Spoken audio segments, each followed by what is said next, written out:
Welcome back. Let's join Charitra Parthasarathy as she catches up with Professor from Harvard University on the sidelines of the CII Partnership Summit. At Business Line, we often find ourselves interviewing CEOs, MDs and heads of large corporate houses and institutions. This week, though, is a little different. We are in conversation with an academician, but definitely a man who knows a thing or two on business. Say hello to Professor Tarun Khanna. He's the George Polo Lehman Professor at the Harvard Business School. Thank you very much, sir, for being on Business Line this week. Now, you're very familiar with the India-China equation, having written a book and several articles as well. Do you find more similarities or differences between these two countries? Both is the short answer. Similarities in the sense that I think people are fundamentally the same. They have the same aspirations. They have the same types of talent. You have some talented people, some less so in both countries. Differences in the sense that because of the ways in which the two countries have developed in the last since 1947 in India and 1949 in China, the two countries took very different paths. So the constraints against which people are building organizations and businesses are very different in the two countries now. So similar people, different circumstances, so you have different things that are popping up in them. Your next book is on winning in emerging markets. What are some of the biggest insights in the book? I think the biggest insight is really an elaboration of the China-India difference that I just spoke about, which is that if you take any given country, because of a combination of historical accidents, some conscious design, some serendipity, some policy differences, individual entrepreneurs will find themselves in very different ambient circumstances. So the problems are the same.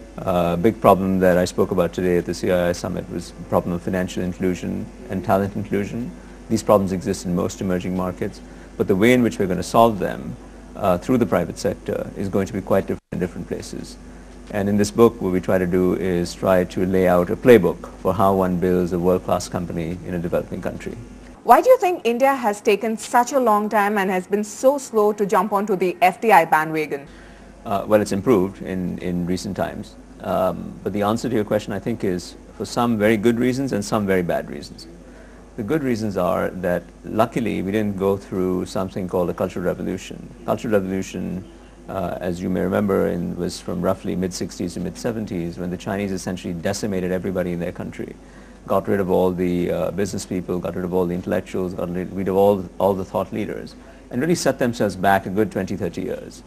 From that starting point, having wiped out all indigenous enterprise, they had to go and court foreign capital. So the early capital that came in the form of FDI was from Chinese who lived outside of China.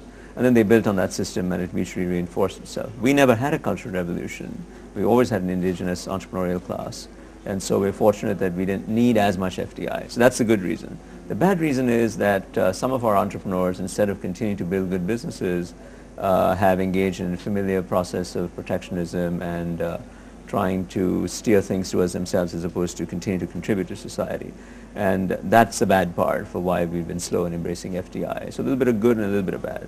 All right. And what about startups? What are some of the challenges which don't seem to ever go away, at least with startups coming from developing nations? So I think the biggest challenge is risk capital. To start a business, you need a little bit of money. Often it's not very much, but you need somebody to give you that initial push. And across the world, and India is no exception, it's usually friends and family that contribute the first few thousands of dollars or tens of thousands of dollars, depending on what you're trying to start up. And the institutional infrastructure for that is developing in India, but is still quite underdeveloped. So my own students who are relatively privileged in the sense they've gone to a very good institution, if they want to start something here, they would typically want to raise a couple of $100,000 to start some serious business, and it's very hard to find that. It's very hard to find that. What you do have in this country is angel networks, existing business people, many of whom, by the way, are using cash flows from their existing family businesses, who are willing to take a chance on something because they see it as a high-risk, high-return type of activity.